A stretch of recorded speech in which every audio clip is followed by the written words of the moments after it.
The countdown is on. Everything you need to get the edge at the end of the market day. This is The Close.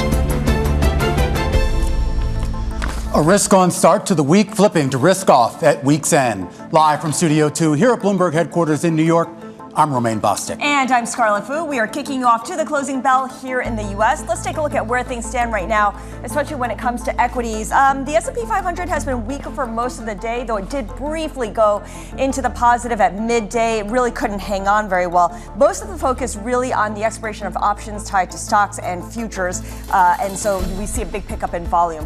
NVIDIA is a big reason why the S&P 500 isn't gaining very much traction. Down for a second straight day, currently off by 3%. There's no fundamental catalyst for the two-day retreat, but it does speak to how quickly it's risen over the past month, the past 6 months, the past year and a half. All right, let's take a look at the 10-year yield. Little change right now, 4.25%. And dollar yen, of course, we're keeping an eye on as it approaches that 160 level that, again, led to suspected government intervention from Japan. All right, let's go back to the equity market. But remember, just take the price action today with a bit of a grain of salt here on this triple witching Friday. Expiration on $5 billion in derivatives contracts tied to equities, index options, and futures. A mass rollover event for investors out there to close out existing positions and open new ones. You're seeing a burst of activity here as we get closer to the closing bell. S&P volumes right now 30% higher than on average.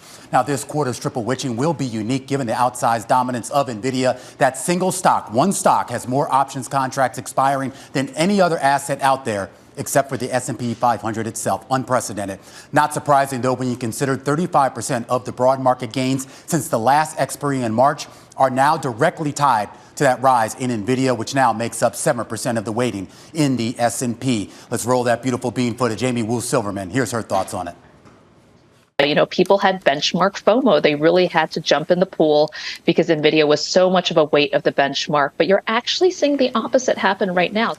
Scintillating there. Now, one of the more intriguing aspects of today's rollovers won't be the contracts expiring, but rather some of the new contracts entered. Given the record rally in stocks, the question really is, will we see more downside bets, or will folks keep plowing into those upside call options? Short interest right now in the two biggest stock ETFs out there, Scarlett, have right now plunged to record lows. And I'm glad you bring that up because here's what that actually looks like. This is short interest as a percentage of the free float of SPY, the ETF that tracks the broader S&P 500, the U.S. market. You can see it's been steadily drifting lower since, let's call it, first quarter of 2023 and is now making new lows. JP Morgan strategists warn that this exodus of shorts signals a heightened vulnerability to negative news. It's become basically yet another risk that investors need to monitor, along with narrow market breadth and technical indicators that suggest the rally is getting pretty extended. Romaine? All right, seeing some excitement as we get closer to those closing bells. Less than an hour to go. Let's kick things off right now with Steve Sosnick, Chief Strategist over at Interactive Brokers. All right, Steve, every time triple witching comes around, I'm told either by one half of the community out there there's going to be a snoozer. The other half says there'll be fireworks. The complexion of this one is a lot different, particularly given the record run up and particularly given the outsized importance of NVIDIA and some of the other big tech stocks. Hi, Romaine. Well, yeah, today actually I think we have the chance for both because, you know, we got off to a little bit of a rollicking start. There was some, there's the AM expiration of futures and futures options and some cash index options. Those are off the board. Then we sort of have settled into the doldrums. But this afternoon around the close is when the excitement can really start because of the rebalancing in XLK, an $80 billion ETF, which is basically going to be forced to, by many estimates, buy $10 billion worth of NVIDIA and sell the same amount of Apple, give or take. That can get things very spicy in the last few minutes. Well, that's what I'm curious about. I mean, we focus so much on the S&P overall, and even the NASDAQ for that extent, but should we be paying much more attention to the specific tech indexes or tech ETFs, if you will, because it seems like whatever people rotate in and out of, it's still somehow going to be related to big tech? I've been saying various times, it's NVIDIA's market. We're all just trading in it right now. And, that to me is really why we're forced to watch tech. The S&P 500 is essentially a third or more of big cap tech. The NASDAQ 100, of course, is about roughly half that. And so that's what's driving the bus, including some of the statistics you gave at the top of the show. So we have no choice but to follow tech. And, it's what brought us to the dance. And we have to hope that with the narrowing leadership, it can continue to play the music, because it's definitely getting a bit scary out there in terms of the divergences that you've alluded to and that we've been seeing. Steve, is it me, or does triple witching become a bigger factor today than it did, say, 2 years ago? I mean, we talk about it a lot more, but by the end of trading on the day that options expire, has it actually resulted in a material move? Yes and no. I think when triple witching is combined with a major rebalance, it can be very interesting, and you have no choice but to pay attention to it. And today, as we just mentioned, is one of those days. There are other times when the market's sort of adapted to it. Remember, the part of the allure, let's say, of triple witching was options used to expire once a month. Then they started, 2006 weeklies, and then 2016 thrice weeklies, and 2022 daily. So we've gotten less and less focus on the triple witching times, but because of the uniqueness of the futures markets, and some of the biggest turnarounds have come on triple witching days, and because of the uniqueness of the fact that S&P tends to rebalance on these days, that's where the fun comes in, or the volatility, or however you want to refer to it. I like the first choice you made, the fun comes in. We'll certainly be watching for the fun in the next 40 to 50 minutes. Do you agree with this idea that the absence of short investors in the broader market, the broader U.S. stock market, that is setting new records every day, is a sign that the rally is vulnerable? I do agree with that to some extent. And what's also very interesting to me, I didn't check the numbers today, but as of yesterday, we had, I believe, 6 straight days in a row of outflows in spiders to the tune of about 28 billion, which is, I think, about 5% of its float. So you've got shrinking short interest, and now on top of it, you've got actually some shrinking overall interest. So it actually means that the shorts are a shrinking percentage of a shrinking pie. I'm not even quite sure what that means. Probably nothing all that good, though. Oh, wow. I mean, this gets us to a broader point here, Steve. We talk a lot about the narrowness of the rally, the need to broaden out. And I've had some people come on this program saying that maybe we don't actually need that. And they've sort of drawn historical parallels where we've had other narrow breath rallies that didn't necessarily end in disaster. I'm curious as to why we should think that this time might be different. Well, I don't think it is that different. I think typically these very narrow rallies do introduce a lot of risk. If everybody were to decide that they wanted to get out of these mega cap tech stocks, who's there to buy the dip if everybody's long? I wrote a piece yesterday where I called it stock market Jenga, where we're taking little bits each day out of the foundation of the market and laying it on top, creating an ever less stable but higher tower. Ultimately, that doesn't end properly. It ends in the end of that game. Actually, there are no winners. There's just a loser, the person who put the last brick on. Yeah. I don't want that to happen. But I think that analogy is relatively sound, where we keep taking money out of other parts of the market and laying it on top of big cap tech. We have to be very careful that if there's an exit, or if there's at least a rotation, it can be orderly. Why don't you think we've seen maybe a little bit more hedging? I mean, I understand, look, everyone wants to join in the party, get all the upside here, but the lack of shorts, or not just shorts, I should say, but just really the lack of protection, whether it's in the options market or direct shorting, it's just minuscule right now relative to how high this market has risen. During my 25 years as an options market maker, I used to, consider my job as being the guy who sold umbrellas.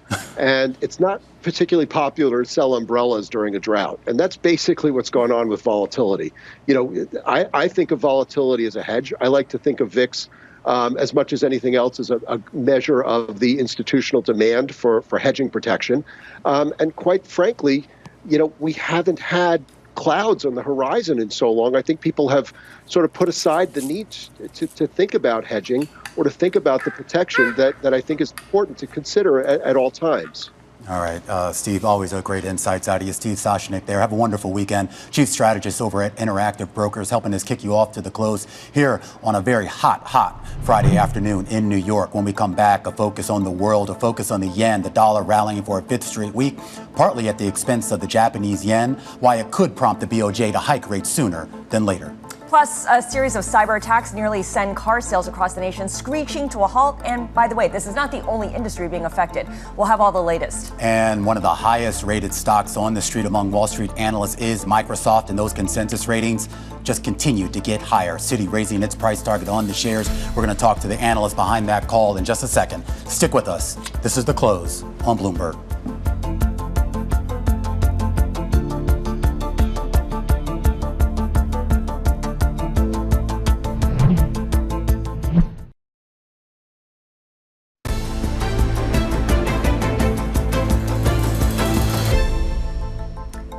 Let's focus now on global central banks, which have had a couple of busy weeks. You have the B.A.I, the S&B, before that, the Fed, the BOJ. I want to focus in on Japan, where the weak yen is one of the main factors pushing prices higher. Inflation rising 2.5% in May compared to 2.2% in April. The data backing the case for the central bank there to consider raising rates in the coming months. Joining us now is Bloomberg's Enda Curran in Washington. Enda, how much can we pin the higher inflation on the weak yen? I mean, it's part of the mix, but the biggest driver of the inflation story in those figures was actually energy costs. But there's no doubt that the weak yen does impact tradable inflation for Japan, given its reliance on imported energy, on certain foodstuffs, for example. And you had the yen this week hitting another low, another fresh 1990 low. It's on its worst losing streak since March. It's a loss of about 11% this year. And it's getting all close to the all-important kind of 160 area that the authorities seem to kind of draw a red line under. So, yes, the weakened yen is part of the inflation story, and it's also stoking commentary now that the authorities will have to intervene to buy their own currency again. Remember, Japan stepped in to buy the yen a couple of weeks back. Well, there's chatter now that they're getting close to that point again. And when they did that last time, Enda, or the time before, or the speculation of the time before that here, but yet we're still always circling back to this conversation here. So it raises a question about the effectiveness of what they're doing and why they would continue doing it.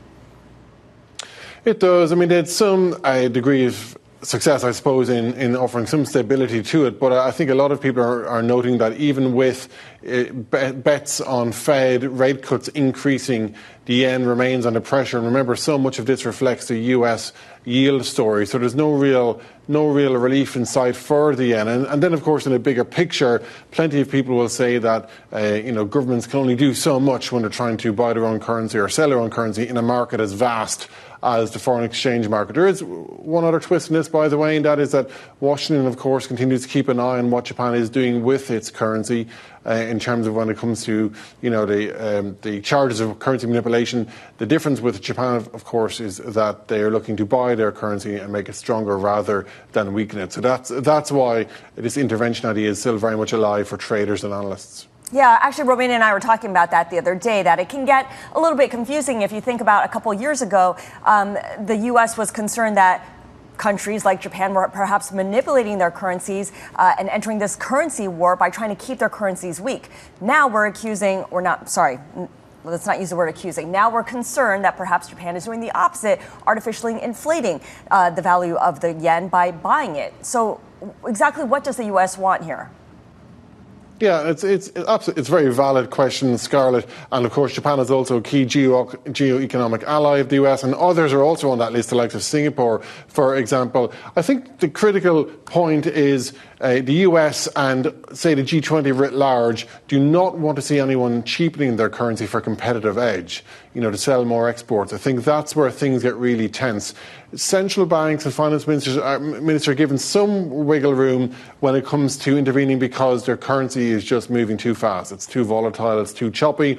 perhaps it's going up too much or falling too much, and that's where Japan gets a bit of a pass here. And of course, crucially, because in the case of Japan, the currency is, they're trying to strengthen the currency. I mean, that's not exactly a hard sell when it comes to speaking with their fellow trading partners. So I think there's a different dynamic in play, but currency tensions are never far from the surface, especially at a G20 level, and a lot of governments are keeping a close eye on what each other are doing with their exchange rates. It's curious, though, too. I mean, when their name, Japan's name, popped up on the U.S.'s watch list for manipulation, there were a lot of questions as to whether the U.S. would even feel compelled to actually try to enforce or retaliate or do anything, given the relationship that we have with the Japanese economy and the symbiosis that we seem to have when it comes to certain economic policies. Is there any sense here that we could end up in an adversarial relationship, at least economically, the way that we have with China?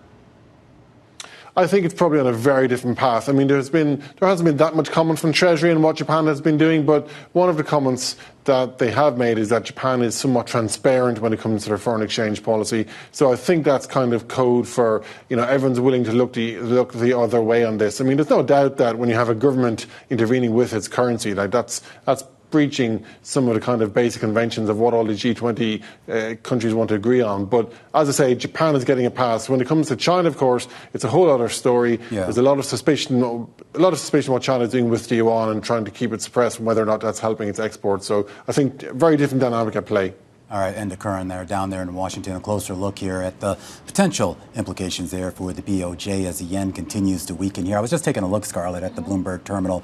Worst performing of the major currencies so far this year, down something like 11-12% versus the dollar. But then I was looking. Incredible. It is incredible until you look at the returns on the yen versus the dollar in previous years. I kind of forgot this. In 2022, it was down 14%. 2021, it was down 12%. And last year, it was down, just a mere 8% here. So this isn't as rare as I thought it was, but still somewhat concerning. So it's time to go to Japan. Spend your dollars. I was at an event. I should say I was at an event here in New York this weekend that was all about Japanese culture, and they kept talking about, "Hey guys, now's a perfect time for all you Americans to get over there to Japan." I was talking to someone at Bloomberg who worked in Tokyo, and I asked him how much he spent for lunch. He was like, about $7. Yeah, $7. When was the last time you spent $7 for lunch here? I know. Wait till you see what like a can of Coke costs over there. It'll make you weep over here. All right, coming up here, we're going to talk a little bit about that OpenAI partnership. Citi saying that the latest OpenAI partnerships could actually supercharge growth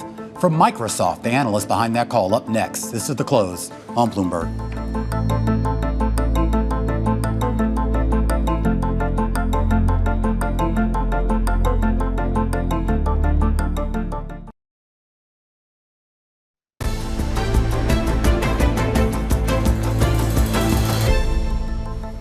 All right, it's time now for our top calls. This is where we look at the big movers on the back of analyst recommendations. Let's start off with Palo Alto Networks getting a new bull. This over at D.A. Davidson with a buy rating and a 380 price target. The analyst starting coverage saying the cybersecurity company enables vendor consolidation better than anyone else in the game.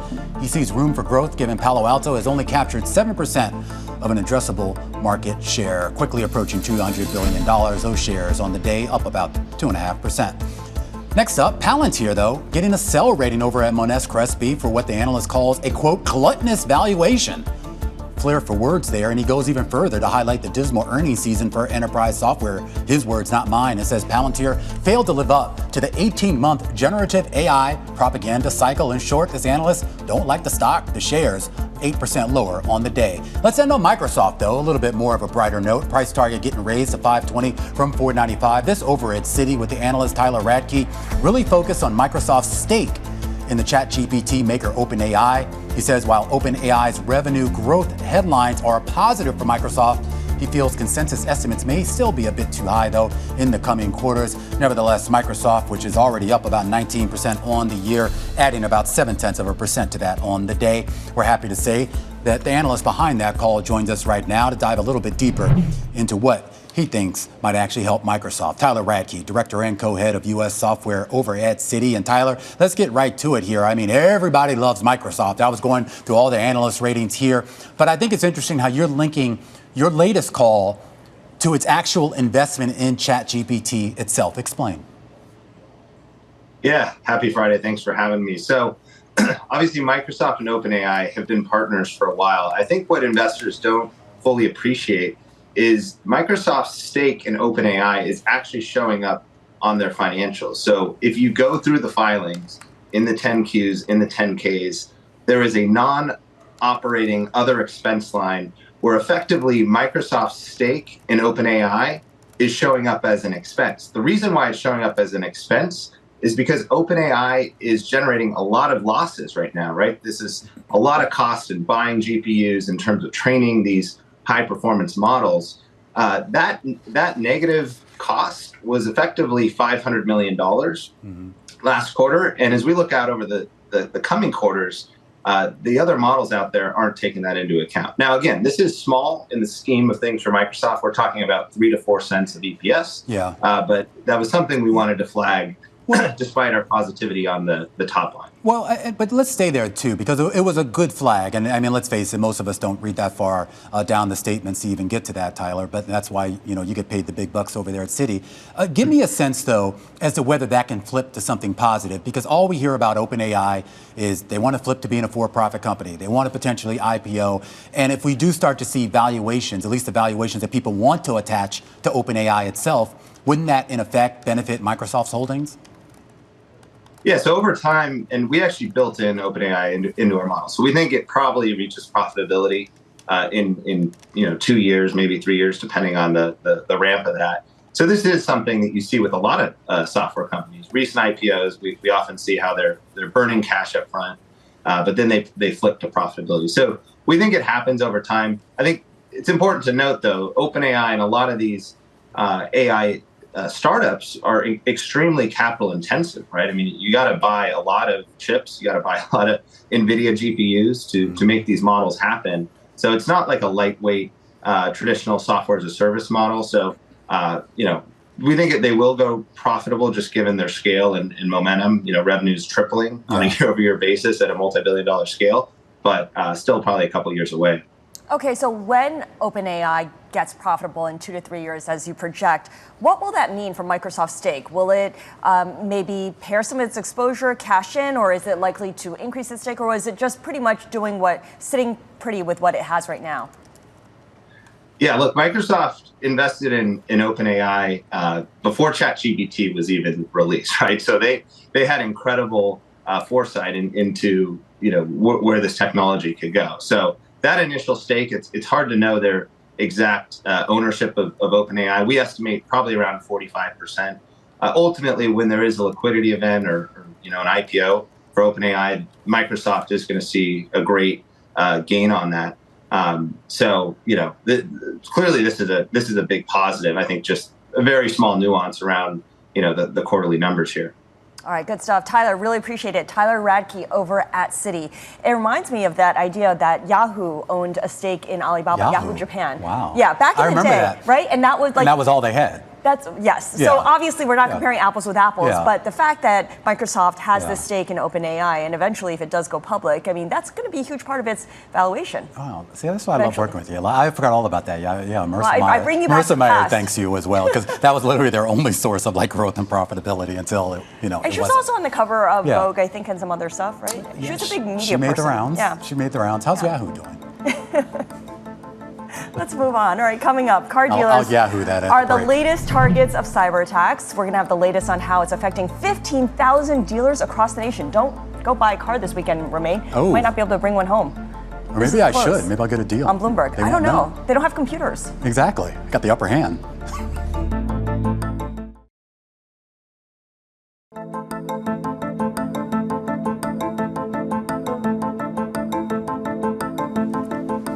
Just about 3:30 p.m. here in New York. This is the countdown to the close. I'm Romain Bostick. And I'm Scarlett Fu. And believe it or not, one of the early stock movers today was a company that moved on earnings. Earnings season is still going on right now. Earnings season never sleeps, Scarlett Fu, as I'm reminded of almost every day when I go home and I think, oh, we're done with earnings season, and then something else pops up. Well, it is Friday, so we're not having to deal with earnings this afternoon, but CarMax reported results earlier this morning. How did they do? Well, the shares initially rose after the used car dealer reported a beat in profit, but the first quarter used vehicle sales slightly missed estimates, $5.68 billion.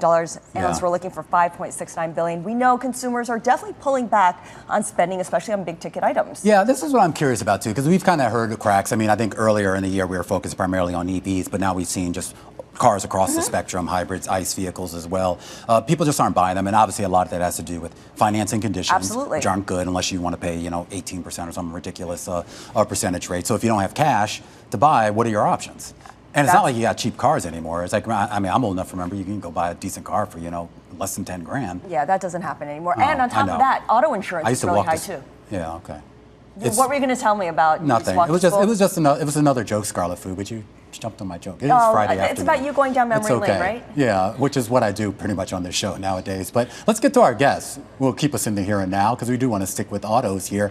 Following a series of cyber attacks out there, which have actually really hurt the car buying process here, we're now getting anecdotes of dealers having to handwrite paper contracts here. This is all because a major software provider, CDK Global, has been dealing with some debilitating cyber attacks. Lynn Doan joining us right now. She's a managing editor here at Bloomberg covering cybersecurity for us. And Lynn, this kind of crept up on a lot of people, but this is pretty severe. Anytime we hear about these hacks, a lot of times it's one company, it's sort of one batch of people affected, but kind of explain the importance of CDK to the automotive industry and why we should be a little bit more concerned.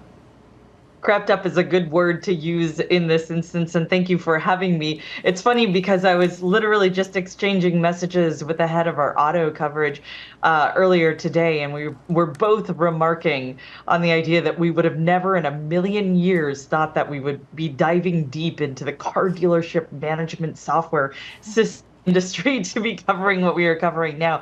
Now, CDK Global, and I wouldn't blame anyone if they had never heard of this company until the other day when they paralyzed the car dealership industry. They are a software provider.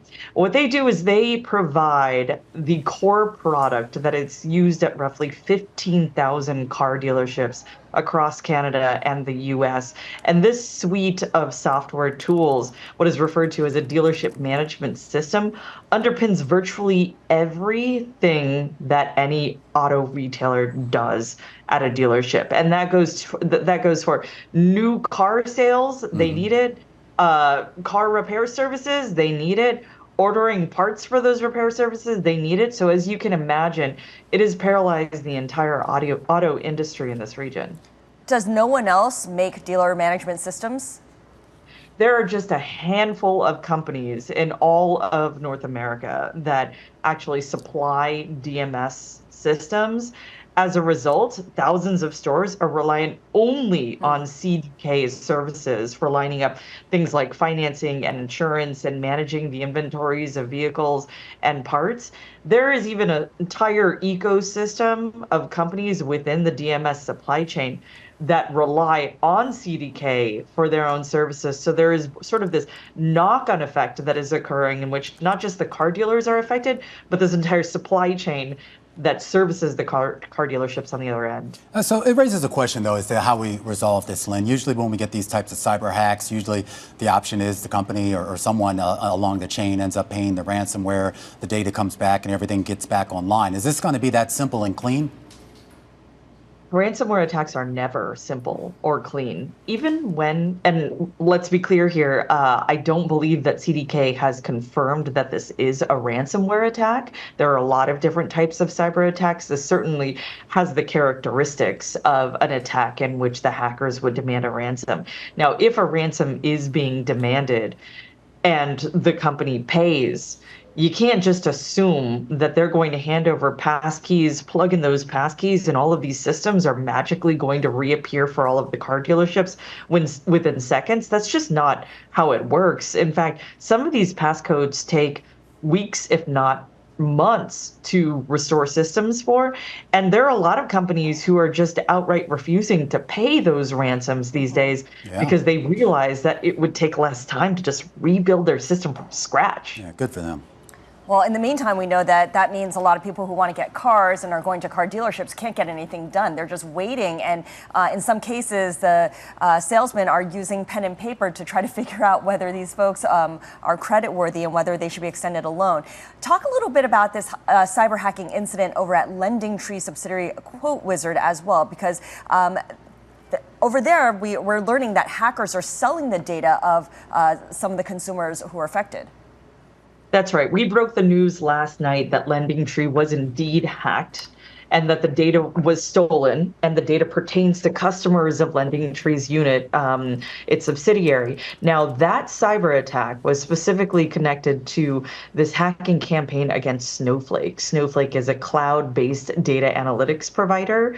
And what the hackers have done in this particular campaign is they bought a cache of username and passwords, just random username and passwords, and have decided to throw all of those usernames and passwords at trying different logins of different companies that use Snowflake in order to get into their data analysis environment and take data from there. That appears to be what happened in the LendingTree situation, but LendingTree certainly is not the only company that has been affected by that Snowflake campaign. In fact, we've also reported that the Los Angeles Unified School District is another victim. Advanced Auto is another. Wow.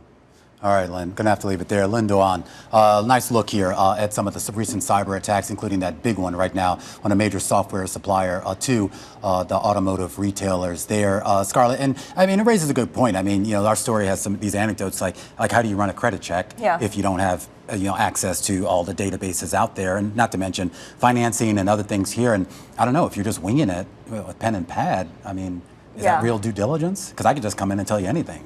Absolutely. And I mean, aside from Googling to see whether you can get some kind of information on someone, you're really working on a hope and a prayer. So my guess is there's not going to, you know what? I wonder if this is going to show up in data later on. That the car sales did not transpire at the very end of June. You know what this means? The Fed has to cut. All right, coming up, we're going to take a look at some of the big movers on the day. And surprise, we're going to take a look at NVIDIA, because what else is out there moving? Second biggest decliner today in the S&P 500.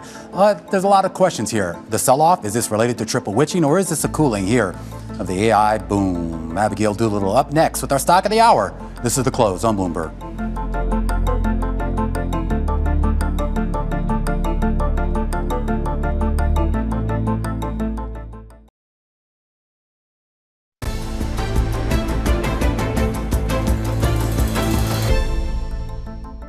Obviously, there's optimism surrounding AI today, and it is to some modest degree pervading the market. But I think that AI will not have a profound impact on non-AI companies for a good period of time.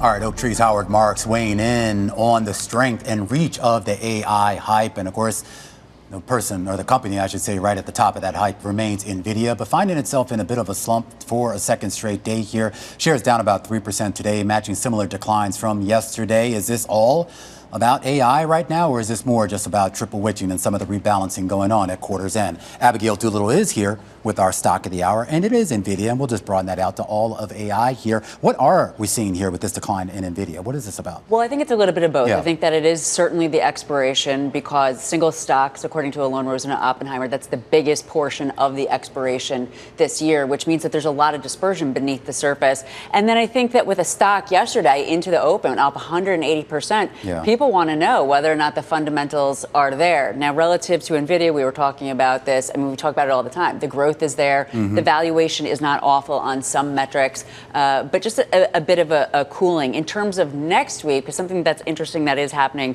with NVIDIA and the expiration is this is not necessarily relative to the stocks, but everybody's talking about long gamma, which has to do with the selling of near-term volatility.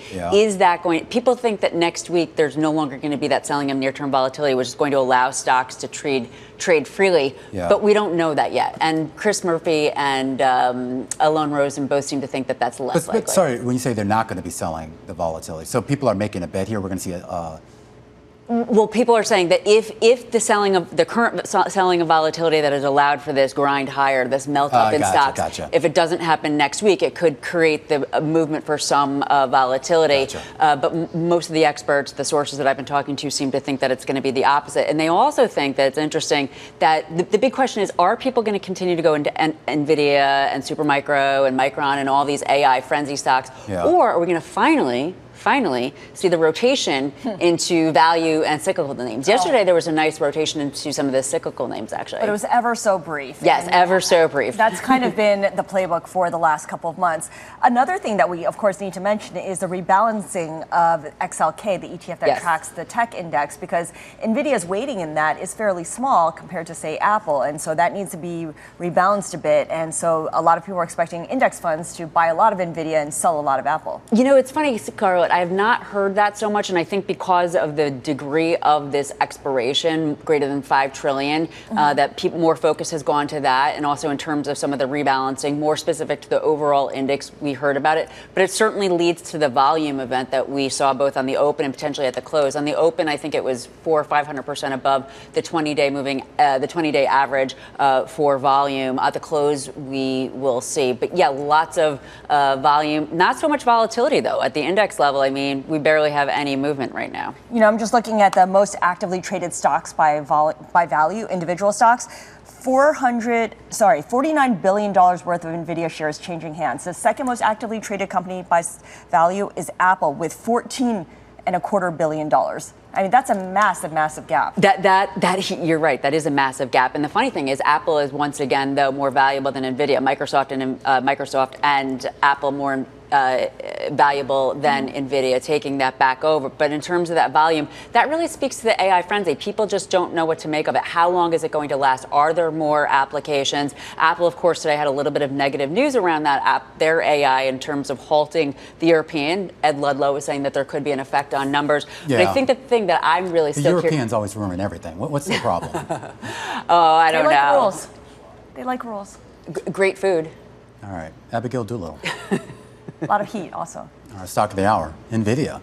And it should be pointed out, too, I mean, to Abigail's point, too, we talk about the outsized importance on this options expiry. Again, you know, there's only one other set of contracts that are, there's a greater number of contracts than NVIDIA, and that's on the S&P 500 itself. Yeah, SPY, so, right? Yeah. And in fact, $20 billion worth of SPY changing hands today. But still, again, that doesn't compare to NVIDIA. Almost $50 billion at this point. It is the market.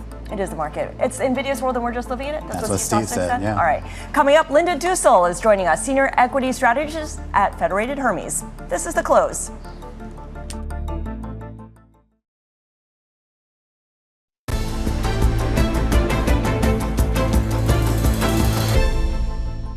When triple witching is combined with a major rebalance, it can be very interesting, and you have no choice but to pay attention to it. And today, as we just mentioned, is one of those days. Because of the uniqueness of the futures markets, and some of the biggest turnarounds have come on triple witching days, and because of the uniqueness of the fact that S&P tends to rebalance on these days, that's where the fun comes in, or the volatility, or whatever, however you want to refer to it.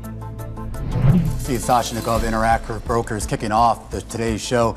Just a little while ago, Romaine Bostick here alongside Scarlett Fu. We are counting you down to those closing bells with about 10 minutes to go. Volume and volatility on this triple witching Friday. Elevated S&P right now looking at volume roughly about 20% higher than the 20-day average. Yeah, but in terms of price action for the S&P 500, it really hasn't done a whole lot, or at least moved within a large band. NVIDIA, on the other hand, extending its decline in the last 30 minutes or so, now off by 4.25%. And this is a two-day loss in which it's erased more than $200 billion in market cap. It's no longer the world's biggest company. It's fallen behind Microsoft and Apple yet again. Yeah, for those keeping track. Oh my gosh. All right, this is going to ruin my weekend. All right, let's get right to it here as we continue to count you down to those closing bells now. With less than 9 minutes to go, Linda Duessel joining us, Senior Equity Strategist over at Federated Hermes. And Linda, I think that today's triple witching is kind of a reminder that we are upon basically the end of the quarter, the end of the first half, and there have been a lot of questions about what the second half of this year is going to look like for equities, particularly in those sort of summer dog days where we tend to see volume go down and we tend to see interest in equities go down as well. What's your general expectation? Well, thanks so much for having me again. And yes, as the second half approaches, we at Federated Hermes continue to have a 5,200 target on the S&P 500, and we're just around 5,500 now. Once we, and you know, that used to be consensus, and once we reach that number, maybe a couple of months ago, a lot of people, a lot of Wall Street firms quickly lifted their expectation for the year to 5,500 or higher. Right. We're bullish on the market, and we're bullish to get to 6,000 sometime next year. But we have said that we really expect a summertime that has volatility, notwithstanding the volume today. Summertime trading is less trading, and it's as narrow of a narrow market. It's not a healthy thing right now. So we expect some pullback for the second half. We expect some fireworks with the election maybe as it gets closer, and then finish the year strong. So you think so? I'm just curious. Just going back to that 5,200 target, standing by that with the S&P at 55 or more or less, and of course, as you mentioned, a lot of the other strategists raising their outlook. Your general sense, though, is that we will see a resumption of this rally. It's just basically kind of a rally interrupted because of some of the things you talked about. Is that true? Yes, that is true. We are bullish, but I mean, it's really difficult to figure out what you should guess the S&P is going to finish the year at when you have such a concentrated market. We saw what happened to Tesla. Nothing bad particularly probably going to happen to NVIDIA, but if it's going into a correction, that could quickly take some points off the S&P 500. And a bull can look at that and say, you know what, we bulls here are looking for broadening, and we still are. And you would too if you didn't think there was a recession anytime soon. So, Linda, looking ahead to the second half, obviously with July comes earnings season, and the focus will be, as always, on whether companies meet or beat their estimates and the kinds of forecasts they give. But margin outlook is going to be critical here because we know that costs have been continuing to rise, albeit at a slower pace, and consumers are now holding off a little bit more on purchases, and that's going to trickle down to all kinds of things. What are you looking for in terms of actual cost management from these companies? Well, that's exactly what we at Federated Hermes are looking at and will be looking at and listening to on management calls is the margin outlook. The reason why the market's done so very, very well, one of the major reasons is that companies have been unbelievably strong in maintaining their margins, even as inflation has come down and they've not been able to push through higher revenues that takes you to the bottom line. So they will start to see the squeeze, more and more will. And so what we'll be watching is how can you save money? What could you do? You could lay people off is what you could do. And that's what we'll be watching for very closely. I saw kind of a very an unhappy statistic earlier this week that said new entrants to the job market are finding a very low job opening rate. They don't think the job market is strong at all. So this is something that we have to watch. And the labor hoarding might be done now. And then we may start to go the other way. That could really make a difference. Yeah, the anecdotal certainly pushes back against the strong job data that we've been getting officially, at least from the government. When it comes to the inevitable talk of a rotation, of market breadth widening, and not just people chasing up the big cap tech names, but looking to some value names because they are cheap and their time has come. Where does the 10-year need to be for people to be convinced that a rotation can take hold? Well, we've got 4 to 4.5% on the 10-year. It seems that the 10-year being there, markets are pretty happy, pretty benign within that range. That's where it very well likely may settle. And for some time to come. I acknowledge that the last 2.5 years, the market has been very, very closely correlated with whatever was happening in the 10-year government bond yield. And I think more and more people will come to agree that, inflation is not going back up again. The question is, how low can it go? Will it go below 3 and stay there? And indeed, inflation expectations 1, 3, and 5 year out say that it will go below. And the Fed watches that closely. It's hard to see how that really goes up when we think there may start to be some weakness in the job market and when we really expect to see some of the rental numbers come through on the CPI with the lag that they always do.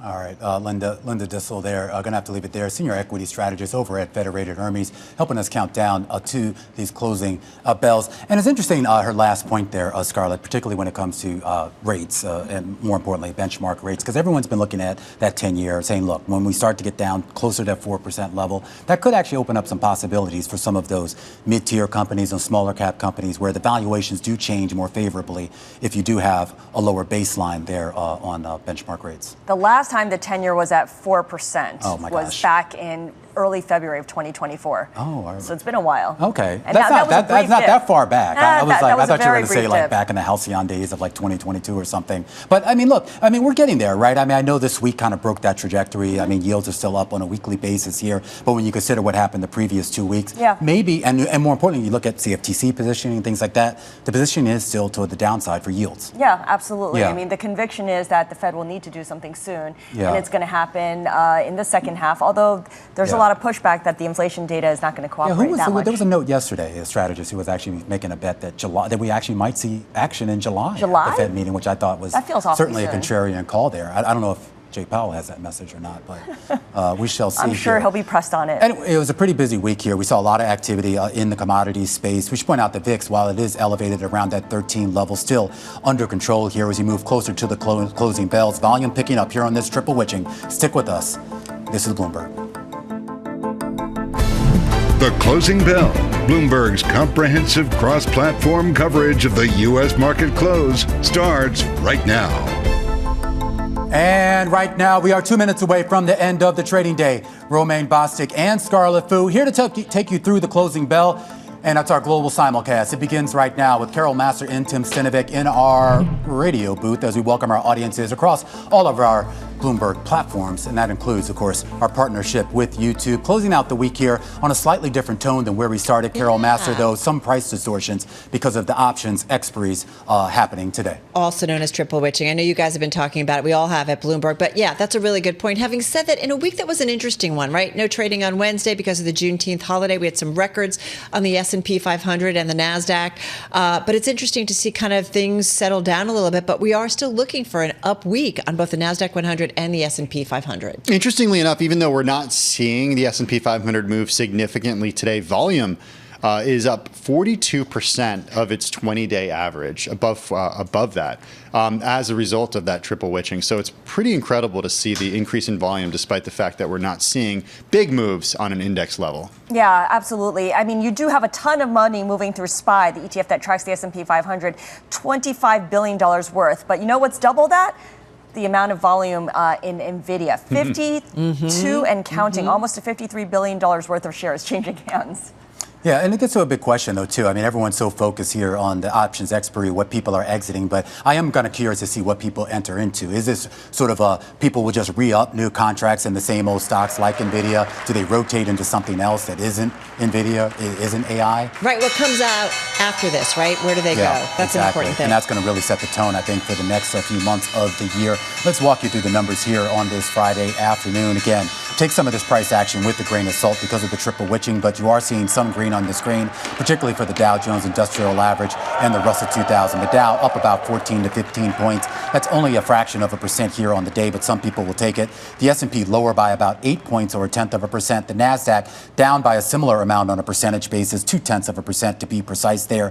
But the Russell 2000 holding in the green, up about 0.2%. S&P 400 midcaps and Dow Transports also posting similar gains on the day, Carol. All right, back to the S&P 500, Romaine, I go. And you've got about 295 names actually gaining ground. Can you name all 295? If we had time, but would you guys really want me to do that right now? Probably not. All right, 204 to the downside and 4 unchanged. Scarlett, over to you. All right, let's take a look at how the sectors fared on this fairly mixed day for the S&P 500 at least. Only one sector finishing up or down by more than 1%. That would be consumer discretionary, and that's largely on the strength of Etsy. Communication services gaining about 2/3 of 1%. Healthcare eking out a gain there. And on the flip side, NVIDIA, Broadcom, and Micron driving the tech sub-index lower by 0.75%. Energy and utilities also weaker. Do people still use Etsy? Some people do. I think it's good for birthday presents. They are. Actually, you can find some really cool things. Jewelry. Oh, yeah. By the way, my birthday's coming up in a few weeks. Yeah. Okay, yeah. I'll put that on the list.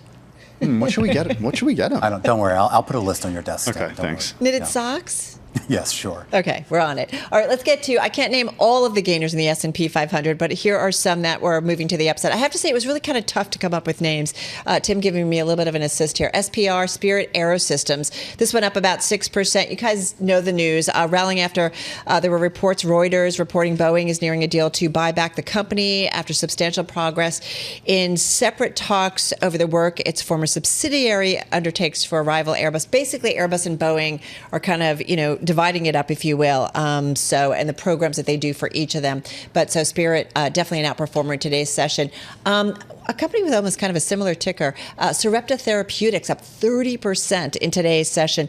Company's gene therapy receiving expanded U.S. approval to include more children with a deadly muscle disease, expanding the market for a controversial treatment that still hasn't proved its benefit in clinical trials, but nonetheless, investors moving into this one in a big way. And then we have FactSet. FDS is the ticker. What? I thought you were going to stick with the S's. You thought I was going to do what? Stick with the S's. I know. I tried. Looking for patterns here. Alliteration a little bit. Yeah. FactSet, top of the S&P 500, $16 billion market cap, as I mentioned, up almost 4%. The company, it's a financial data and software company, boosting its adjusted earnings per share forecast for the full year. And Gilead Science, up for a second day in a row. It's up about 10% in the last 2 days. Remember the news yesterday that this company, experimental twice-yearly shot preventing 100% of HIV cases in women and adolescent girls in Africa. So this is a big trial, big news. They are still trying to get a vaccine for HIV. So nonetheless, investors liking this one for a second day in a row. All right, okay, Tim, you got the gainers, Carol. I got the decliners. I do want to start with NVIDIA, no longer the world's most valuable company after taking that crown earlier this week. Shares down another 3.2% today after falling yesterday 3.5%. Shed more than $220 billion in market cap just in the last 2 days. But come on. Still up more than 150% so far this year. This is an over $3 trillion market cap company, and at the beginning of last year, it was under $400 billion in terms of market cap. Just an incredible rise over the last 16 months or so, 18 months. Palantir, also another stock on my radar today. The shares got pummeled in trading as Monness, Crespi, Hart and Company cut the recommendation on the company to sell from neutral. They cited the company's gluttonous valuation. Brian White says the downgrade comes after, quote, dismal earnings season for enterprise software and also failed to live up to the 18-month Gen AI propaganda cycle. Here's what he said, quote, the market will increasingly shun software stocks with excessive valuations. Palantir shares today falling by over 6%. In Micron Technology, ticker MU, shares fell today after Alethea Capital cut it to hold to take a breather following the stock's strong gains over recent months. Shares falling today by more than 3%. Analyst Warren Lau says in a note that Micron now trades above its historical 2.5x price-to-book ratio. All right, let's take a look at the yield space. A bit of a reversal from what we had seen the previous couple of weeks here on a weekly basis. We are looking at a 10-year yield that is higher than where it started off the week. But as you can see here on a daily basis, we did see a modest drop here. You're basically looking at declines here of not even a full basis points here. So a modest drop in yields. But we should point out that really it's less about the price action today and really a lot about what we're seeing in the options market as well as the CFTC positioning in the future space. And that positioning still points to further downsides for yield. So remember, we could see a resumption here to the downside, particularly after we get to some of these quarter-end rebalancing. Yeah, that's a really good point. So we'll be tracking that. The other thing we've been tracking, obviously, is kind of where the economy is. We're getting a lot of data. We keep hearing people talking about a softening, kind of getting a little squishy, maybe mixed numbers, if you will, when it comes to the labor market. Having said that, our Enda Curran, I think you guys were talking with him as well on television. He actually sat down and talked with the head of a big owner of convenience stores around the United States. He's been in this business for a couple of decades. And what he's seeing is that he's seeing some softness, and in particular, that customers are looking for value. They were talking about Ari Kotler, the chief executive of Arco Corp. They have Admiral, Apple Market, Breadbox, Corner Mart, Handy Mart, Jets, Jiffy Stop, Express Stop, Easy Mart, and more. He says they operate in, quote, real America. Yeah, they have a good view on what people are buying. He says he's never seen promotions like they're seeing right now. He's running promotions on hot dogs and pizza. He's also saying that people are trading down from cigarettes to other tobacco products that are less expensive. I'm wondering how many people are buying, whether the buying of lottery tickets has gone up or gone down in this kind of environment, because that's a consistent seller for all of these convenience stores. My son worked at 7-Eleven one summer, and he said that, like, 80% of the customers came in, they were regulars, and they were buying lottery tickets. Interesting. Yeah, and it's interesting, too. We've heard this from some other places as well, particularly when it comes to the lower income spectrum, people even trading down from that level. So maybe that becomes a bit of an issue. Another story that we've been keeping an eye on, Scarlett, and I know you kind of flagged this earlier here. This involves American Express and TOC. Have you tried to get a dinner reservation in this town lately? I don't go to places like Per Se and John George, but if I did, then I would use TOC. Yeah, I don't believe that at all. I don't. I like Shake Shack. Amex agreed to buy TOC for $400 million, and this is another service to tack on to its services that it offers its customers, including Resi, that makes it easier for you to, book your next 8-person reservation at John George, Romaine, so as well as posh events like a farm-to-table dinner on Governor's Island. Ooh, that sounds expensive and pretentious. Sounds like she knows a lot about this. I know, Are you for somebody sure who you're not only uses using Shake Shack, All right. Just checking. But I'm curious. So, I mean, is this going to be a good thing now that a credit card company owns this? I mean, because I feel like this is just going to exacerbate the problem. I mean, the whole idea with this is for American Express to be able to serve its members who are paying upwards of $600 a year for that platinum card, or even more for other cards that they offer, and offer them something that makes them feel like they're getting value from the service, whether or not they're actually getting value remains to be seen. It's a big business for American Express, $100 billion in volume last year. So it makes sense to maybe add on another category. But it kind of feels like, this is their world, right? And it just kind of makes a little bit of sense. So I don't know. Although they're really growing with the younger population. Apparently, Gen Z is really into Amex.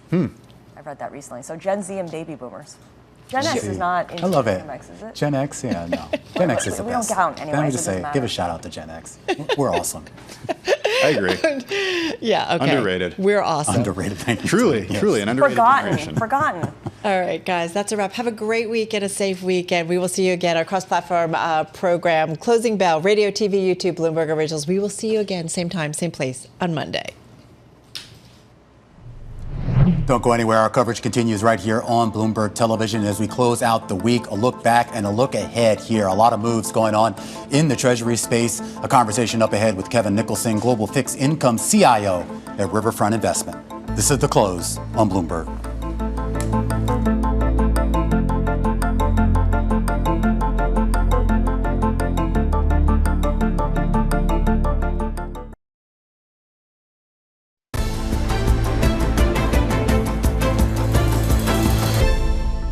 Welcome back to The Close. I'm Scarlett Fu. And I'm Romaine Bostick. Guess what? We survived triple witching, Scarlett. Yeah, and we're all good. We're all good here. The markets have closed. Things have stabilized. Volume was higher here on the day. And we did have some red on the screen, but don't fret here. The S&P 500, as well as the other major indices, all closing out what is effectively a third straight week of gains. A lot of activity in the Treasury space, and we're going to talk to Kevin Nicholson in a second just about that here. A little bit of a drifting yields down on the day, but higher on the week. The big question here is what's the longer-term trajectory here? And keep an eye on Bitcoin, one of its worst weeks of the year, down about 4% here. The bloom coming off the rose, and further weakness continues on the peso relative to the dollar. I do want to go back, though, to what we saw in Bitcoin. I'm not exactly sure what was happening and why we saw that sell-off, Scarlett, but it had a lot of effect, not just in the crypto space, but on some of the stocks as well. Absolutely. I looked at Coinbase, I looked at Marathon Digital, I looked at Riot Platforms. They're all red on the day. Here's Coinbase off by almost 4% following Bitcoin's weakness overall.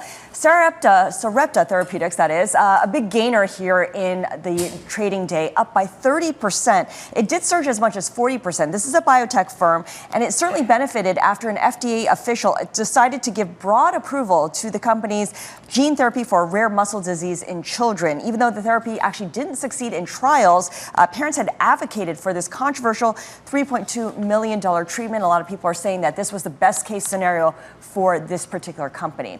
But moving on, I want to get to our top story this hour, and that is what's behind the move to kill the Golden Goose IPO. The Italian footwear brand this week delayed its Milan listing, citing volatility in European markets. But it goes beyond that.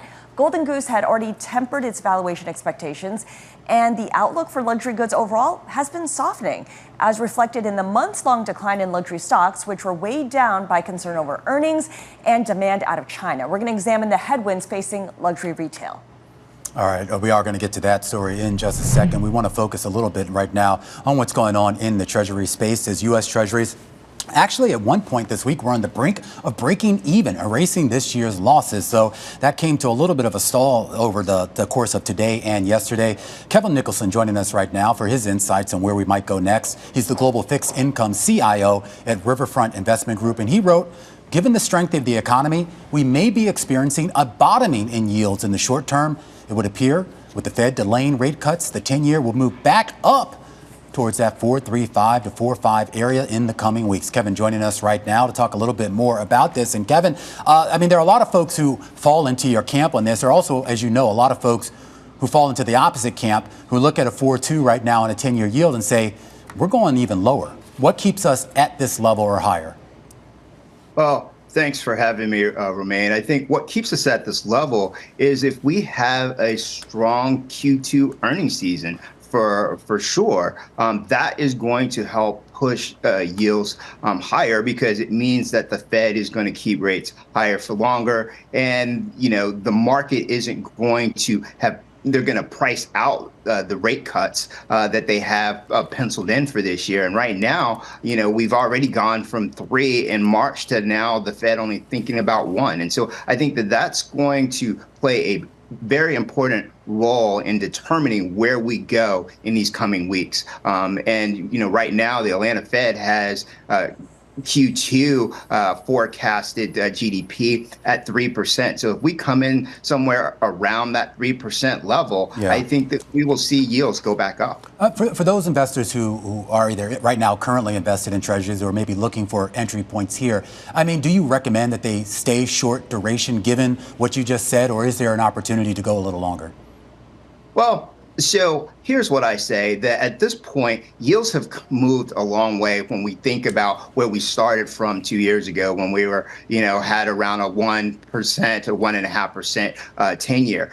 So at this point, I think that it's time to probably start dipping your toe in and trying to lock in some of these higher yields, because at some point the Fed is going to cut rates because they have a bias towards cutting rates, and that was played out in their dot plot that they put out a few weeks ago.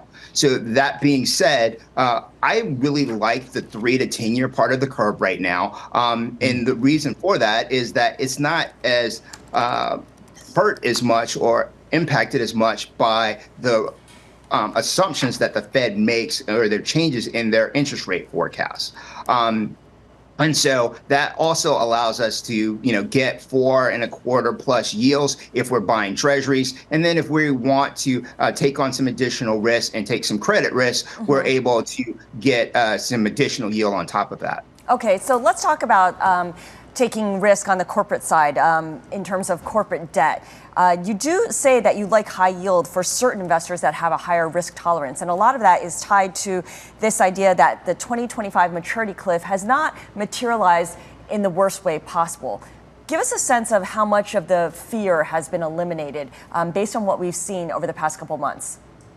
Scarlett, I think that a lot of the fear has been eliminated largely because we continue to see good earnings. And so that's allowed a lot of these companies that were highly levered, it's allowed them to be able to go out and refinance their debt before that 2025 maturity cliff comes about.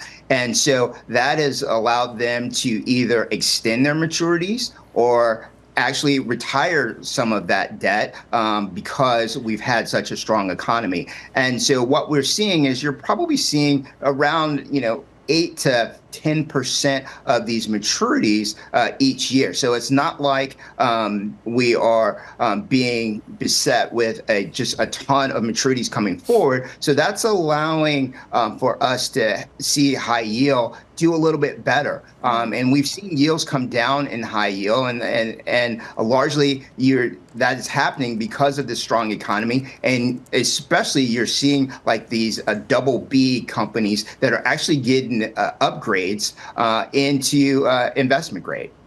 All right, Kevin, great stuff, man. Always great insights. Kevin Nicholson, Global Fixed Income CIO over at Riverfront Investment Group. All right, a little bit earlier this week, I had a chance to host a panel over at PGIM, the unit of Prudential, where we discussed monetary policy and its effect on the markets. Among the panelists, we had Sultana Regal, head of U.S. equity and senior at the real estate business, and also had the head of that real estate business. I asked her what she sees ahead for interest rates. The best we can do is just sort of go with the forward, rate trajectory, and we're not anticipating rate declines. We are anticipating higher for longer, and if we're surprised to the upside, then that's a very good thing. There are others in the market who are underwriting, interest rates coming down, which means cap rates are coming down, which means, real estate prices are going up. And so we'll see whether they were right, and they'll be the winners in terms of making good investment decisions in this period of time. But the best we can do is just assume, higher for longer. And what we're doing then is really focusing on sectors that have high income growth potential, and where we're looking to create value more from the fundamentals themselves than from any capital markets decision, that we may make in our underwriting. And fortunately for real estate, the correction that we are experiencing is purely capital markets driven. It's not driven by fundamentals. So that part is a huge positive for us when we're looking at how we underwrite investments. So, Robert, what cues do you take then, specifically when it comes to trying to look where rates can go? I mean, we are in a new regime of higher for longer, and I guess, historically, this isn't really that high, but still compared to where we were even just, coming out of the Great Recession, with near zero rates. Yeah, well, excuse me. I think that, the economic data has been incredibly volatile. So you're going to have to keep an open mind. I mean, if you consider the second half of last year, the inflation numbers were coming down. They got to an incredibly low level. It looked like the war against, inflation had been won. If the Fed had cut interest rates in the second half of last year, I'm sure everybody would be blaming them for the increase in interest rates that we're having right now, right? So it's kind of a close call. Expectations for interest rates have remained low, but if you think about it, if there is an energy price shock and inflation went shooting up, then basically they would have failed in their mission to get inflation down to target. It would be resurging, and they would be concerned about having inflation expectations re-anchor at a higher level. So I think some of the caution that's intermittently coming into their dialogue, as opposed to where Jerome Powell was, in the first half or early last year. People ask him, are you going to wait until inflation gets to 2%? I say, oh, no. We have to, reduce interest rates before that, because otherwise we'll be tightening in real terms. As inflation comes down, we stay out. So I think they're learning, as they go. But that's what happened in the 70s. The inflation had come down a lot. The economy actually was in terrible shape. They cut interest rates, and then inflation went shooting up through no fault of their own from the Iran-Iraq war and so on. And that was Robert Tripp there, who leads PGIM's fixed income business, and Sultana Regal, we also heard from there, who leads the real estate side of it, or at least the equity side of the real estate business. And they were really singing from the same hymnal. One thing I thought was interesting, that she said, that Robert said, and the other guy on stage there, Mark Barabo over at Jennison, all said, they said the Fed doesn't matter to them right now. They said this is really a capital markets-driven markets right now, and that the Fed, or I shouldn't say it doesn't matter at all, but it's much less of a factor for them right now than some of the other fundamentals out there.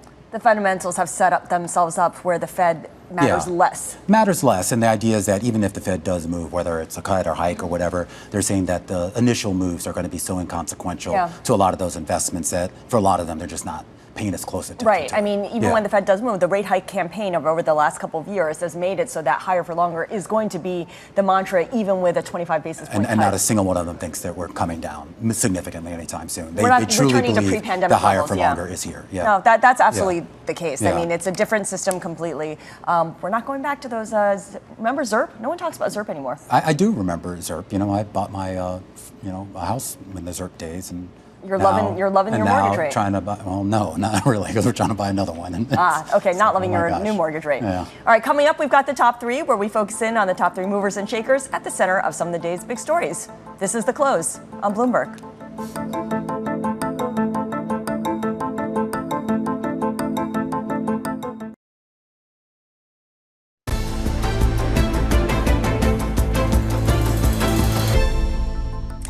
It's time now for the top three, where we name drop the people driving some of the day's most talked about stories. And first up, it is one of the hottest days of the year. So let's talk about hockey. Yeah. Connor McDavid. Tonight's Game 6 of the Stanley Cup Finals is another do-or-die moment for this superstar hockey player. Yeah. He has single-handedly led his team, the Edmonton Oilers, back from the brink twice to stay alive in the series against Florida. And he's the face of the franchise. Maybe he's been... he'll be an MVP even if his team doesn't prevail because he's done so much to kind of get them into a position. Yeah, so Florida's still up in this, right? Yes. So they're playing Game 6 tonight or somewhere. Yeah. And then, so they got to win too. Yes. Are both of these at home in Alberta?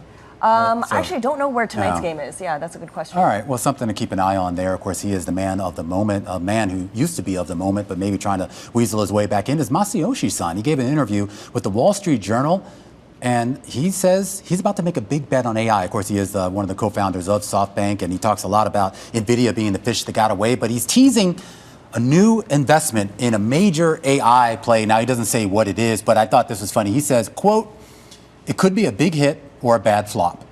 Isn't that usually what it is? Yeah, especially for him. He definitely swings for the fences here. We should point out Bloomberg did report back in February that he was looking to raise about $100 billion for a chip, AI-related chip startup. Well, so I mean, SoftBank does own a lot of ARM, right? Of ARM, and they took it public, so he already is very, very entrenched in the AI space. Yeah, absolutely. So he already has some big bets. Yeah, and like I said, I mean, he's always been one of the big hitters, and he swings for the fences, which is why people love him, and why we love to talk about him. All right, to round out the week, our third person is Taylor Swift, the pop star, kicking off the first of 8 sold-out shows in London. That's the most of any city. And to celebrate, a special tube map has been created with stops named after some of her biggest hits. The mayor of London actually tweeted this out or posted this on X. Because, she's going to be an economic force in the UK this summer. She single-handedly saved the U.S. economy last summer. Enhance. I can't see that. There's a lot of so what is this, like there. the names of all her past boyfriends or something? What is it? There's names on there that are tied to songs, but I'm not enough of a Taylor Swift expert to be able to give you the names of those songs. Oh, really? Yeah, no, I know like 3 of them. Well, I like to, as someone who bought his first Taylor Swift album last year, I fancy myself an expert on all things Taylor Swift. I did. I bought went the Midnights, and I bought the re-release of 1989 and anything. And that's a perfect setup, Scarlett, because when we come back, this person in my ear, she's bugging me. Here, we're going to talk about the birth of vinyl records. Here's a question before we go. The best-selling vinyl record in the U.S. in 2023. They sold vinyl records last year? This is Bloomberg.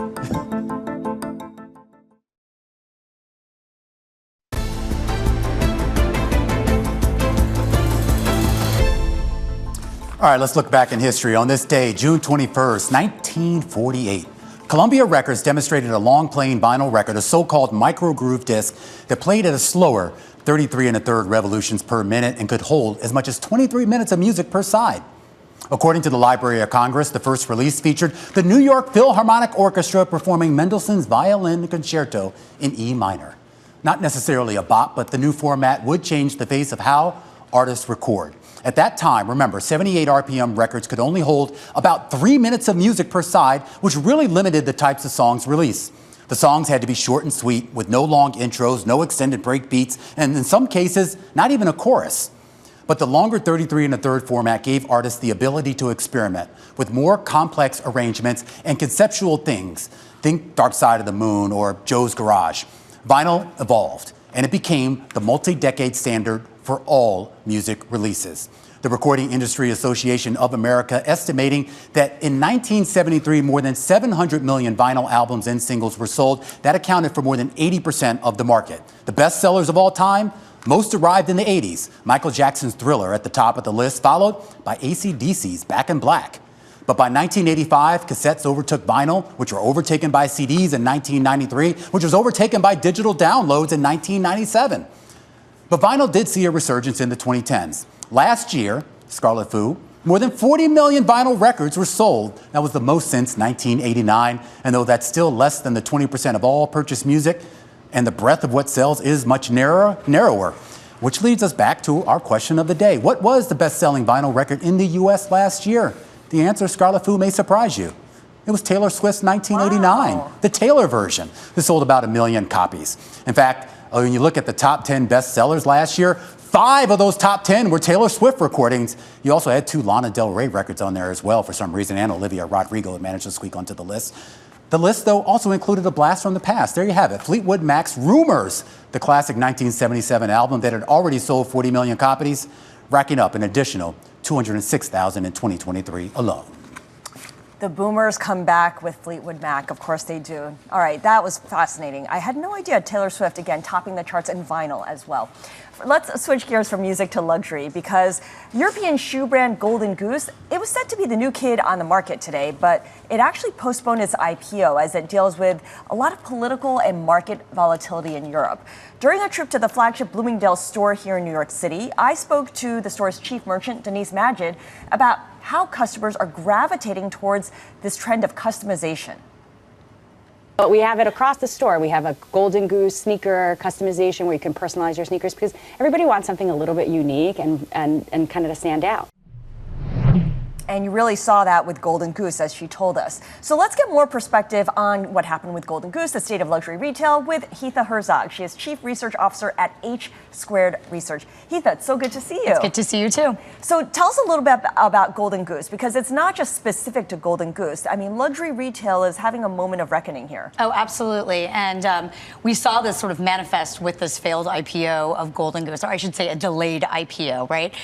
We've seen Burberry drop in shares. We've seen LVMH drop, and part of the reason why is because the demand coming out of China is waning, and we're also seeing this disbelief of whether or not those earnings are actually what is being reported for some of these luxury companies. But really, I have to say, you know, so many times you'll be reading earnings reports and they say, well, demand is waning, demand is waning. In this case, it's actually the case. Yeah, and when it comes to something like Golden Goose, its owner, which is Permira, is under a lot of pressure to make sure this one goes well because it had another IPO that didn't go so well a couple years ago. Absolutely. Shout out to our Gen Xers, right? It was that Doc Martens IPO from 2021, right? The company took it public, and shares to date have dropped 78%, which really kind of kills my soul, my Gen X soul about that.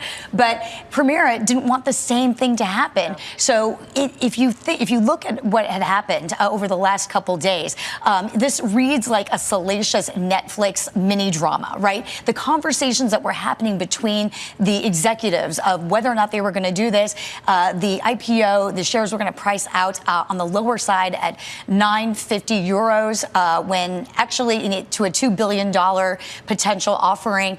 And they basically cut this. And it was a lot of conversation, a lot of volatility there, and they ultimately decided not to do it. That might be an understatement. Some of the reporting I've seen, so it was pretty heated. Oh, yes. And they wanted to go ahead with it. I don't even know I could say some of the words on air. Yeah, you can. This is an adult show. No, don't believe me. I am curious, though, when we talk about this idea of what the life is for a luxury brand like this in the public markets. And it's funny you mentioned Doc Martens, too, because there was a lot of concern that kind of the brand, I won't say it was tarnished, but certainly some of the cachet came off it. And I don't know if you can blame that on the previous investors here, but there's always that worry that when a brand like this that builds itself on exclusivity and hipness, that once you start kind of enter into the unwashed masses of the public market, then it's just another shoe. Right. I mean, we saw this with Michael Kors, that brand dilution. Once the company went public, suddenly you saw Michael Kors everywhere. And I think that was, to your point, the concern. The CEO of Golden Goose came out last year saying that they were going to expand a lot, right? They were going to have different product offerings. I mean, they're iconic shoes. Everyone is wearing them. Everyone wants them. The price point is a little high, but they said that the price hadn't really changed much over the last couple of years. 5 to 6% increase.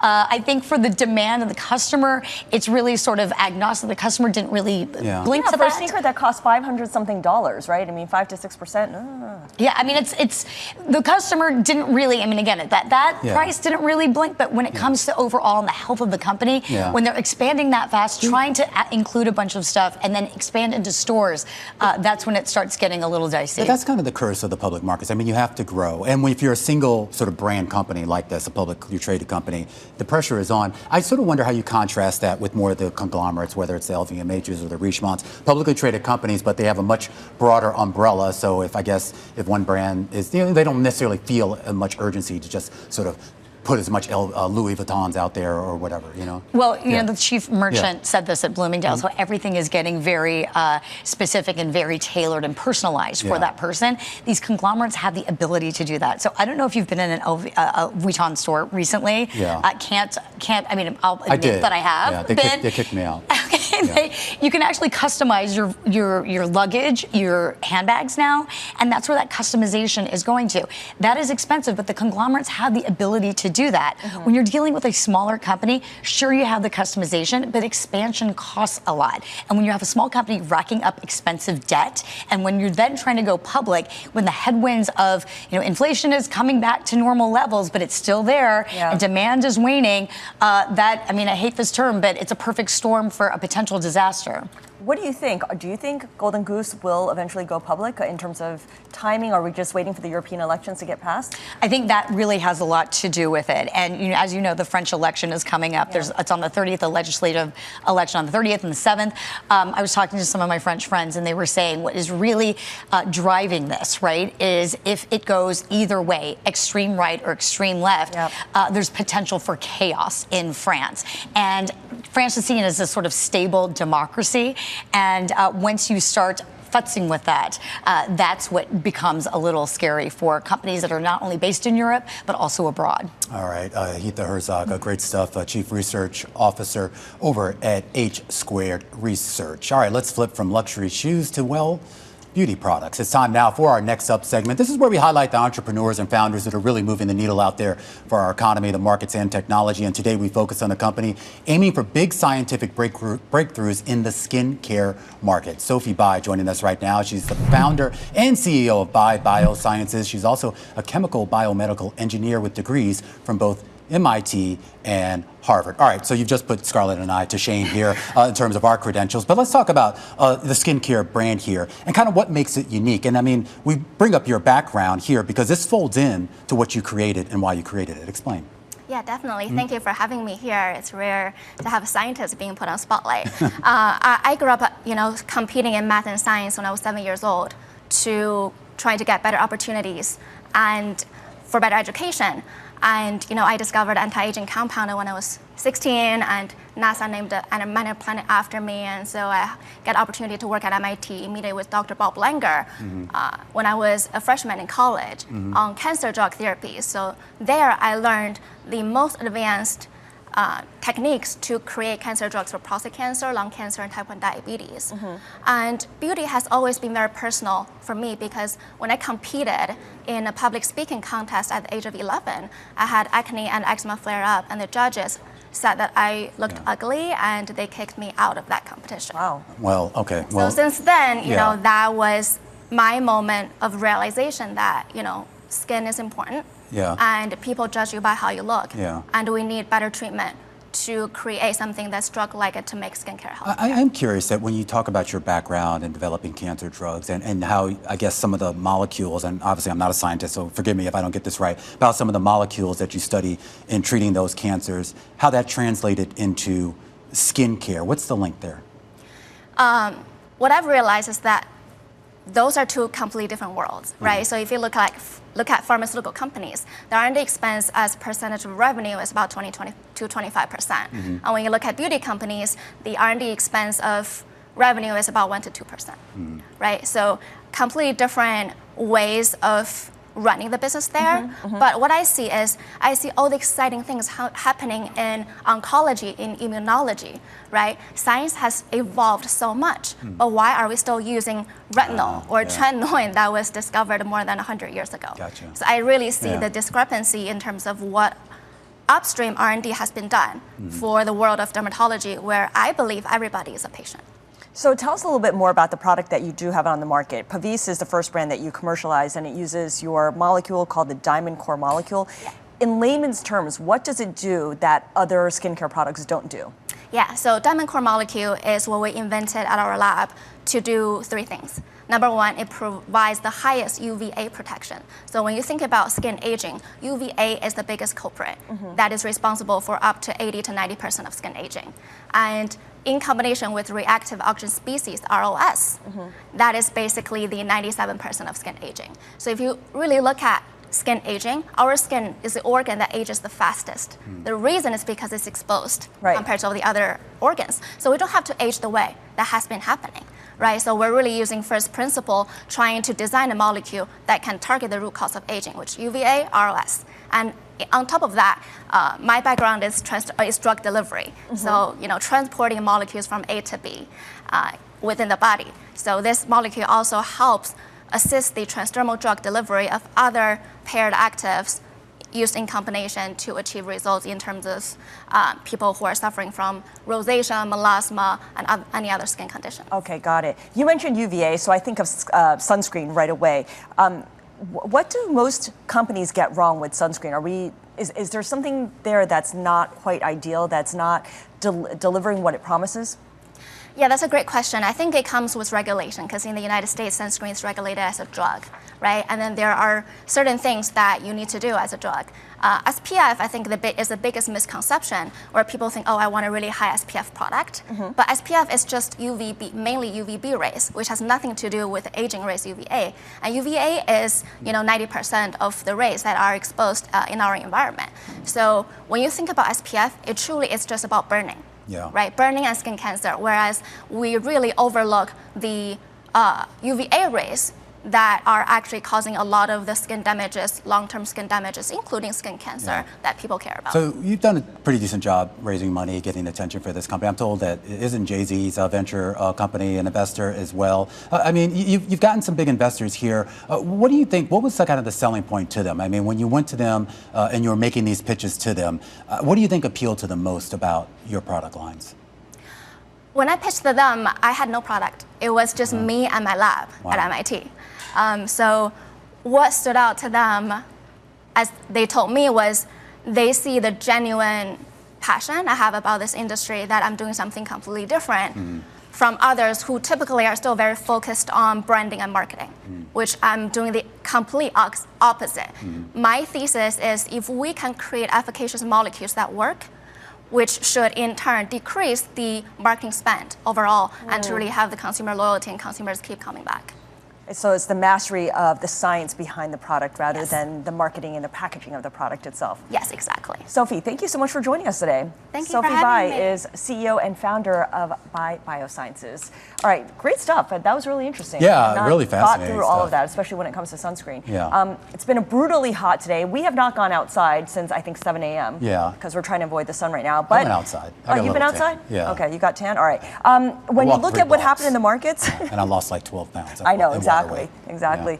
Not a whole lot on the face of it, but there was a lot of activity. Volumes were much higher than average because of triple witching, and certainly that was the case for NVIDIA. There was a lot of activity tied to that one stock. Yeah, absolutely. But we survived it, Scarlett. And you know what? We're going to do it again in 3 months. Yeah, more fun, All right. always. This is the close. On Bloomberg. Jinx.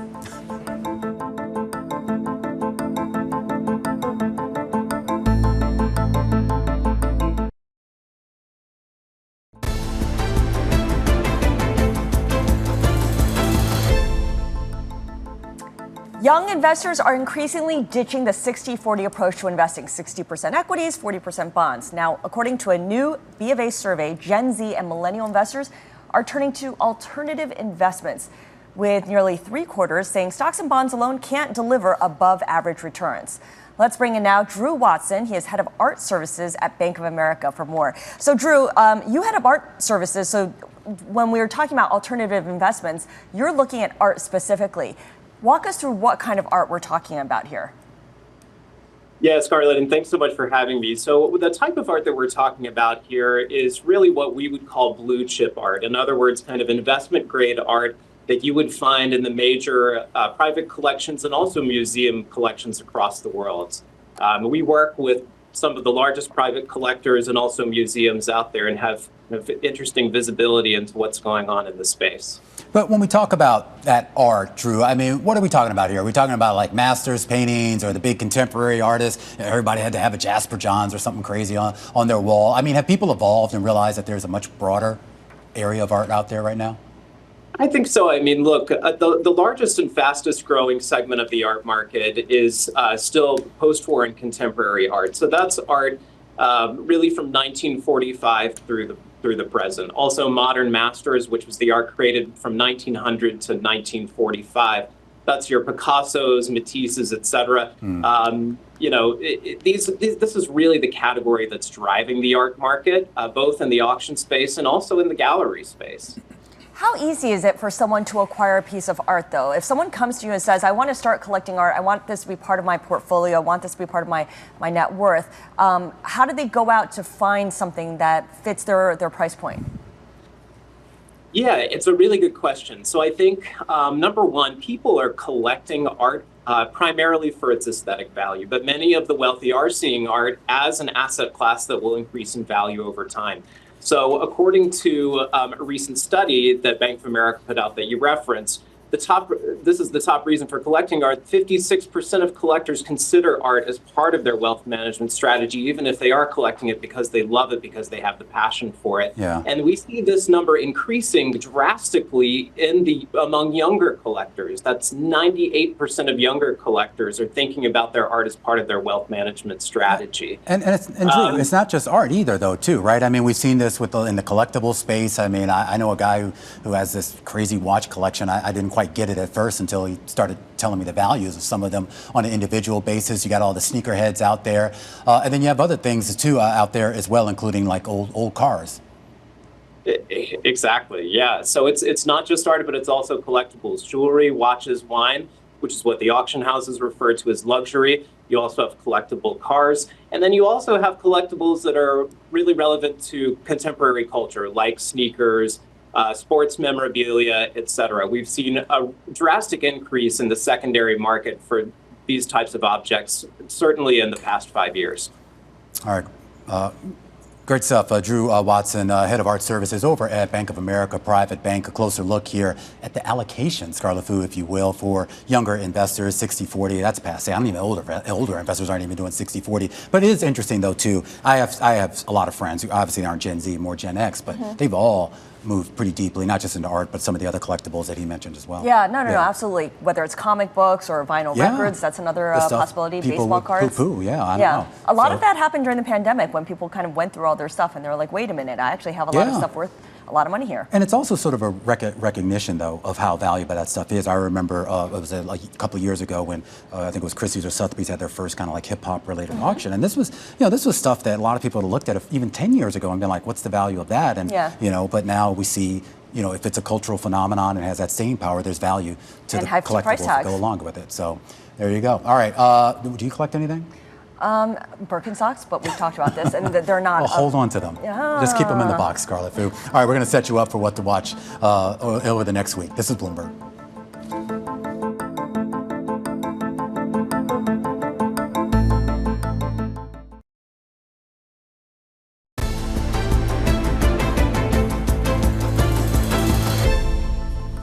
All right, as we wrap up this holiday shortened but still relatively volatile week, let's set you up for some of the big market moving events over the next week. And we start with earnings, which, Scarlet Fu, they never stop. They never stop, but it's a good sampling of what's going on in the economy, right? We're going to get Carnival, which will test really investors' appetite for spending, especially for this summer and for the months ahead. FedEx, logistics, and General Mills, Micron, B.A.I, right? Yeah.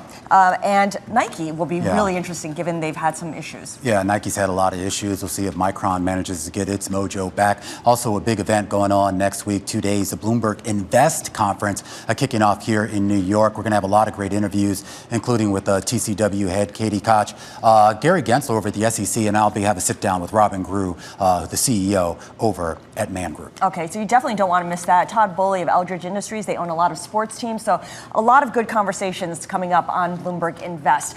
Also, the Fed is holding its bank stress tests on Wednesday, and the NBA draft is Thursday. Okay, that's an that's on Wednesday also. Everything's on Wednesday there. Okay, that's an interesting pairing. I won't be watching either one of those. I also won't be watching what's going on Thursday, which is the first presidential debate. Because it's a president. Carla, I'd rather poke my eyes out than watch those two clowns. Well, no one's watching this, in the audience either, because they're not going to have a live audience for this debate. No. Are they going to put like a laugh track under it or something? Hopefully there's no laugh track. But yeah, they've also agreed to rules like muting their mics too. So it's going to be two old dudes in a room talking to each other or making their pitch to everyone else.